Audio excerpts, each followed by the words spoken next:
ne sait pas en prendre soin. Oui, il sait faire le travail, mais seulement il ne sait pas maintenir ce travail-là. Il ne sait pas, il ne sait pas en prendre soin. Et donc, on donne un peu l'image de l'économe qui travaille, et naturellement, nous sommes comme ça, hein, ne vous en faites pas.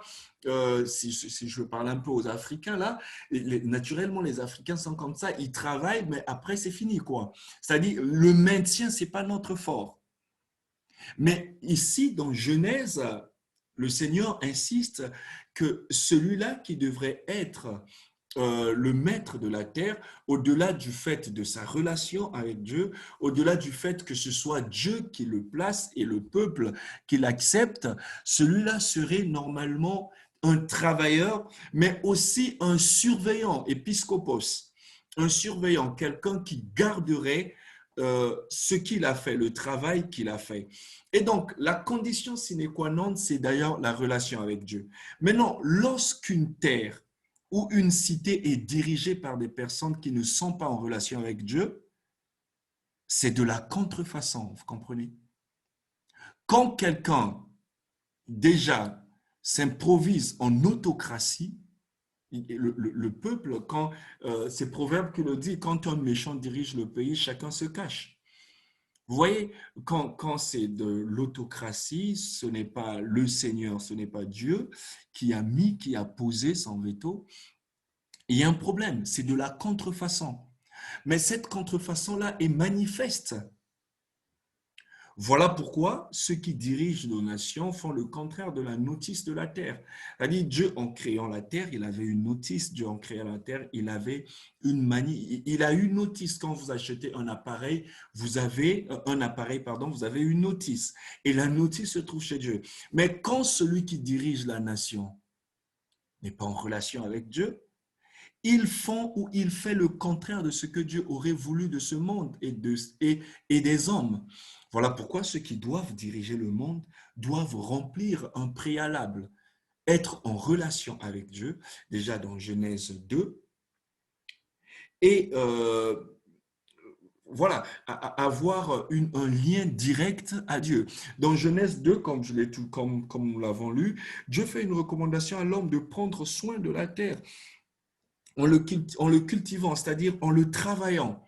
Donc, la gestion ou l'économie de la terre ou du monde devrait se faire par des croyants, par des chrétiens, je veux dire, hein, enfin, les chrétiens croyants ou par des croyants en particulier. Vous voyez? Et là, ça fait penser à quelque chose. Ça nous fait penser à nous-mêmes. Déjà qu'il y a une théologie actuellement qui dit non, la politique n'est pas pour les enfants de Dieu. Mais finalement, si nous faisons ça, si nous ne prenons pas soin de ce que Dieu nous a donné, qui en prendra soin? Je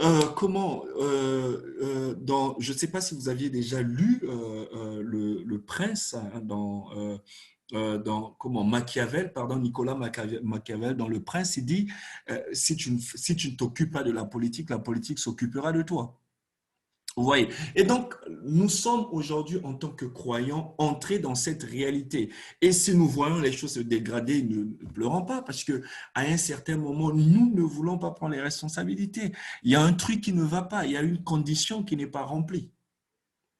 Maintenant, qu'est-ce que Dieu fait pour, je pense que je vais finir avec ce point-là, qu'est-ce que Dieu fait pour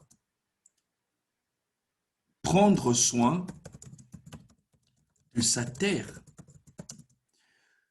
Je vais juste donner à titre d'exemple. Vous avez, et puis je finis par là, vous voyez, toutes les fois que j'ai commencé par là, toutes les fois que Dieu voulait gérer sa terre, gérer son monde à travers un intendant, il les formait. La formation est quelque chose de très, très important. Et il faut que vous sachiez entendre cela. Que si vous aviez accepté Dieu, Dieu a forcément un destin à accomplir avec vous. Et généralement, lorsque Dieu voulait former les siens, Dieu voulait former son peuple, vous savez ce qu'il faisait? Il les faisait sortir de là où ils étaient pour les former ailleurs afin de leur donner une vision polaire et de ce qu'ils sont et de ce que les autres sont. Quand le Seigneur a voulu euh, donner un pouvoir politique à Moïse, il a fait sortir, mais par ses grands-pères. Vous savez que Moïse est né à l'étranger. Mais même quand il est né à l'étranger, Dieu devait le faire sortir parce qu'il voulait, il le préparait à construire une nation. Vous savez que le livre d'Exode est un livre politique, hein? OK? Parce que nous sommes plutôt là dans un pouvoir théocratique. C'est Dieu qui donne le pouvoir et le peuple le reçoit. Vous voyez, c'est un peu comme dans les systèmes royaux, hein, tout comme ici. C'est Dieu qui vous donne le pouvoir. OK? Et donc, Moïse, le pouvoir a été donné par Dieu.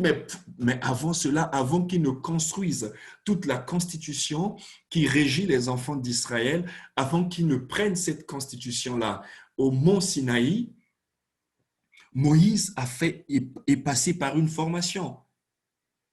Et plus la formation est longue, plus l'utilité est grande. Et là, je parle à ceux qui font des petites formations. Il n'est pas intéressant d'en faire. Si vous faites une petite formation, c'est pour vous occuper de petites choses. Et parce que la formation de Moïse serait grande, il devait construire une nation, il devait mettre en place une constitution, une armée, premièrement, beaucoup de temps avant David et tout ça. Moïse va sortir, Dieu va faire sortir Moïse. Et Moïse aura une formation administrative chez Pharaon, mais il aura une formation spirituelle dans le désert. Et la combinaison de ces deux formations, effectivement, donnera la double vocation. Le Seigneur, nous en viendrons prochainement, le Seigneur fera la même chose avec, comment on l'appelle? Le Seigneur fera la même chose avec Daniel ou avec Néhémie. Il va faire sortir Néhémie. Et toutes les fois que le Seigneur veut nous donner, mais vraiment un pouvoir politique, il nous fait sortir. Et il vient pas vous dire, il vous envoie pas un mail jésus-christ@gmail.com pour vous dire, écoutez, vous avez une destinée profonde.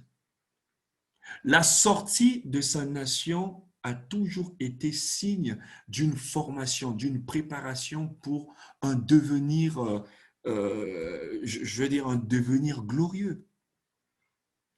Si vous faites des formations dans les pays comme le Maroc et tout ça, vous êtes sortis, c'est pour quelque chose. Et ça, il faut jamais l'ignorer. C'est pour quelque chose. Et si le Seigneur vous met dans toutes les conditions, voyez les conditions dans lesquelles vous êtes. L'électricité, il n'y a jamais manque d'électricité, vous avez la connexion chaque fois, vous avez toutes les informations, vous n'êtes pas persécuté, vous n'êtes pas... Et tout ça. Mais vous croyez que c'est gratuit? C'est pour que vous appreniez. Daniel, Shadrach, Meshach et Abednego vont connaître une formation de 3 ans, un stage de 3 ans. Et nous en parlerons peut-être prochainement sur la préparation, la formation ou quand la préparation rencontre l'opportunité. Oui, donc écoutez, on va s'arrêter là puisque je vais devoir recevoir le deuxième groupe. Est-ce qu'il y a une ou deux questions auxquelles je peux répondre? Il y a eu des petits soucis pour commencer, mais bon, je pense on va arrêter par ici. Est-ce qu'il y a une ou deux questions sur, sur ce thème que j'ai tenu comment monter avec vous, hein?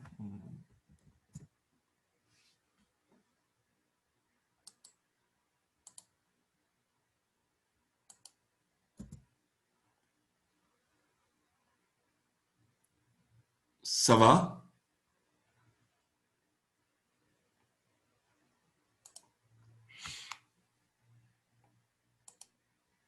Oui, ça va. Ok, je pense que nous y reviendrons prochainement. D'accord. Je vais, euh, je vais devoir, Merci, pasteur. je vais devoir arrêter. Enfin, je sais pas. Vous allez peut-être comment Je pense que c'est le même lien que je vais utiliser avec les autres. Donc, il faut que quelqu'un fasse une prière. Évrard, tu peux prier pour nous. Bon, je pense qu'il y a eu beaucoup d'hésitation au début, Ouais, d'accord. beaucoup de problèmes techniques aussi au début et tout ça. D'accord. Je prie au nom de Jésus. Seigneur, nous te disons merci. Merci, Père éternel, pour ce moment que nous avons passé. Seigneur, c'est toi qui as dit que manque de connaissance, Père éternel, ton peuple périt. Nous ne voulons pas être comme les peuples oublieux, Père éternel. Mais Père éternel, à chaque instant de notre vie, nous voulons chercher, Père éternel, à connaître, Seigneur, ce que tu as mis aux dispositions de nous. Je prie, Seigneur, pour cette formation. Je prie aussi, Seigneur, pour notre encadrant, le pasteur qui est toujours près de nous, Père éternel. Je prie afin que tu lui fortifies. Je prie afin que, Père éternel, tu lui donnes tout, Seigneur, les dons où nous avons besoin. Et j'ai confiance que, Père éternel, tout ce que, Seigneur, nous avons besoin, Seigneur, tu vas révéler, Seigneur, à ton serviteur, afin que nous puissions bénéficier de ça, Père. Merci, Père éternel, pour ce moment. Merci, Père éternel, pour tout ce qui est dit, Seigneur, ce soir, Père éternel. Je mets, Seigneur, la séance prochaine entre tes mains. Je prie afin que, Père éternel, tu nous donnes encore la sagesse, renouvelle encore notre intelligence, Père éternel.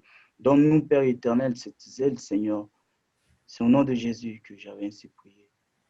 Amen. Amen. Alors, juste avant que vous ne partiez, waouh, vous savez, ça commence à me déranger juste avant que vous ne partiez, je vais vous rappeler Ah, les autres là sont venus. Hein. Avant que vous ne partiez, hein, je vais vous présenter euh, les exposés normalement que vous devriez préparer.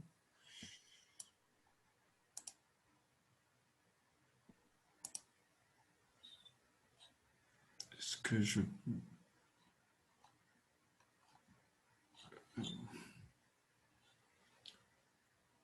Oh, c'est ça le problème.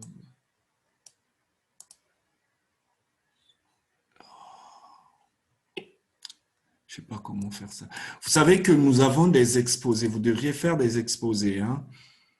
Et donc, je vous renvoie c'est vraiment pas des exposés, c'est des thèmes que vous devriez traiter, que vous devriez nous montrer, quoi. Et donc, il faut bien que comment dire ça? Il faut bien que chacun regarde sa thématique, que chacun regarde ce qu'il doit faire. Comme ça, lorsque le temps viendra, vous pourrez, voilà, ça commence normalement le 3 avril. Et donc, ceux qui sont programmés pour... ah, voilà, c'est là. Voilà. Donc, c'est COSI 2. Hein, donc, Elisabeth, bienvenue dans COSI 2. Mais nous allons commencer COSI 1 tout de suite, puisque nous venons juste de finir. Donc, vous avez, par exemple, ici, hein, chacun a son thème, a sa thématique. Donc, veuillez noter cela de sorte que ça ne soit pas une surprise pour vous lorsque le temps viendra de présenter ce travail-là. OK? Allez, donc à très bientôt. Je pense que chacun doit regarder, chacun doit se retrouver. Et puis j'ai mis quelques orientations juste en bas. Allez, donc à très bientôt.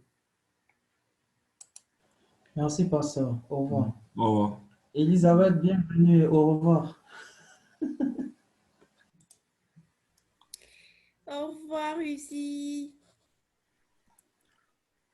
Pasteur, avant de partir, bon, on Oui, va discuter un peu sur WhatsApp pour notre rencontre de ce soir.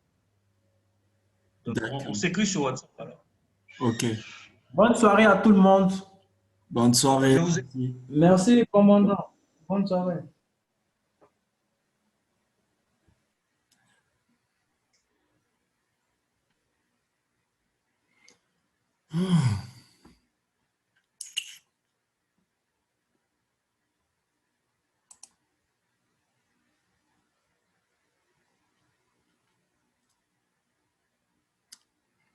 Alors, vous êtes là.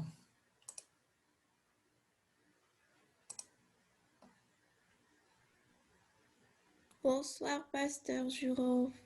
Salut, Elisabeth.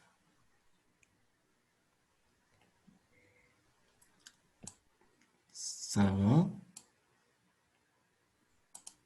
Oui, ça va très bien. Mhm.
Ok, est-ce que vous êtes... Bon, vous êtes quand même là, hein,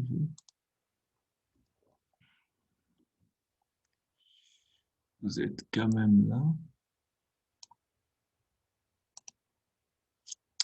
On doit finir à 22h30, c'est ça? Oui, pasteur. Hmm.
Ok, bah écoutez, je pense on va commencer, hein. Alors,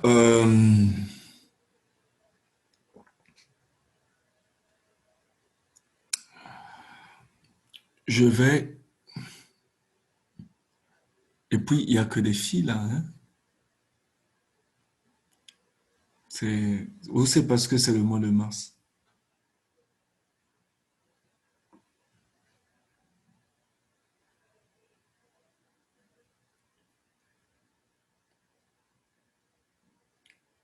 Ok, dans une minute, je vais prendre mon chargeur.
Euh, voilà. Alors, on va essayer de...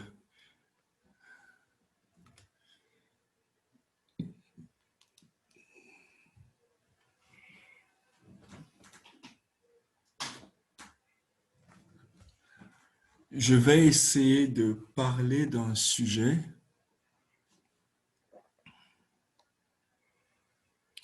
un peu trop sensible. Vous m'entendez?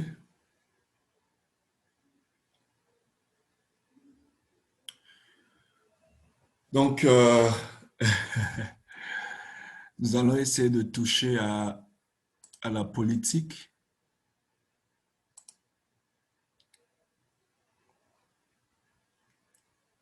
Donc, voilà.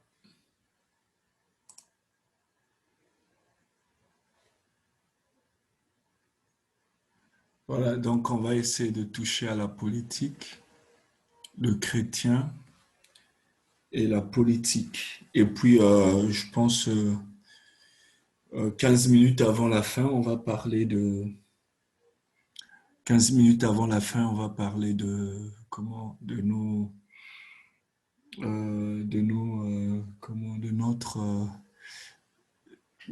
thématiques. Le, est-ce que vous voyez ce qui est devant là? Oui, vous voyez, c'est clair. Alors, vous savez, mes lunettes sont restées à l'église, donc par défaut, j'utilise d'autres lunettes. Alors, donc, vous savez, premièrement, alors, je vais vous poser, ouvrez quand même vos micros pour la question que je vais vous poser. Un chrétien doit-il faire de la politique?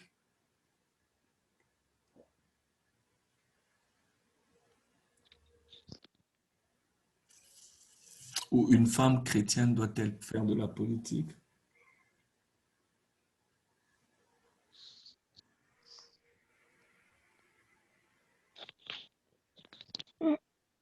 Pasteur, doit ou bien peut? Doit ou peut? Bon, vous prenez soit le peut ou doit, mais je prends doit.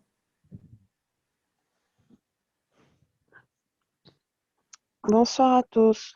Bonsoir. J'aimerais apporter une réponse de la question de papa, une réponse à la question Mhm. qui a été posée. Personnellement, je pense que il est important Attends. Mais toi, tu dans... parles d'où déjà même, hein? Je comprends. Pardon? Toi, tu parles d'où? Tu es chez c'est Esther là que je vois? C'est Esther. Non, pasteur. Comment? Maintenant, elle s'appelle Esther. Ah, d'accord. Ben, écoute, c'est parce que je vois Esther et j'entends la voix de quelqu'un d'autre. Ça, je connais Non, quelqu'un. c'est la même personne maintenant. D'accord, ok. Ça, c'est une information. D'accord. Allez, vas-y, Esther. Merci, papa. Donc, je disais que personnellement, je pense que il est important pour une femme ou un homme chrétien de faire la politique. Pourquoi je le dis? Parce que je prendrais le cas, par exemple, des députés au niveau du Parlement. Ce sont eux qui votent les lois. Et le fait qu'il n'y a pas vraiment de chrétiens, ça facilite l'accès à l'ennemi de passer par certaines lois. Je prendrais par exemple le cas du Gabon qui a voté la dépénalisation de l'homosexualité. Si à ce niveau, on aurait plus de chrétiens que des païens, je pense que cette loi ne devrait pas passer. Il est important, je pense, de nos jours, que nous, enfants de Dieu, on essaie de sortir des préjugés au niveau de la politique et de commencer à s'intéresser peut-être à la politique pour essayer d'apporter aussi notre apport en tant que chrétien dans ce milieu-là. Donc, ce que je pouvais dire.